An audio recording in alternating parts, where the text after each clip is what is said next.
Only weeks into the new year, and there was a momentous event in financial markets which will be written about for decades to come. The global stock of bonds where investors received sub-zero yields peaked at 18.4 trillion in late 2020, as you can see on the chart here, according to Bloomberg's Global Aggregate Index of Debt.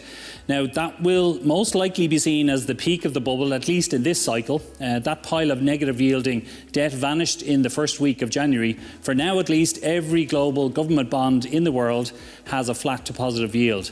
I think we're going to look back on the last 9 years of negative interest rates. Remember, sub-zero yields first appeared in 2014 with incredulity. I mean, the consequences of this era will likely last for many years. I mean, investors' willingness to buy debt that guaranteed a loss if held to maturity was one of the most incredible quirks of financial markets over the last decade. And that's before making any adjustment for inflation, which would have accelerated those losses, particularly in the last couple of years. Now, the anchor in any valuation process is the risk-free rate, and the value in any project or asset is judged relative to what can be earned without taking any risk. And with that anchor in negative territory, it distorted that process. And those distortions manifested themselves in cryptocurrencies, non-fungible tokens, and meme stocks, to name but a few.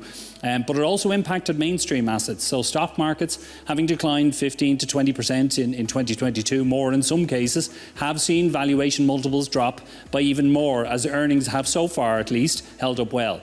So we now have bond markets that look like they offer both a decent return and the potential to provide diversification. So the disappearance of negative yielding bonds was a major event in financial markets this month, and the investment opportunity set as a result has improved significantly in the last year. If you'd like more information, please contact your advisor or visit the Davy website at davy.ie.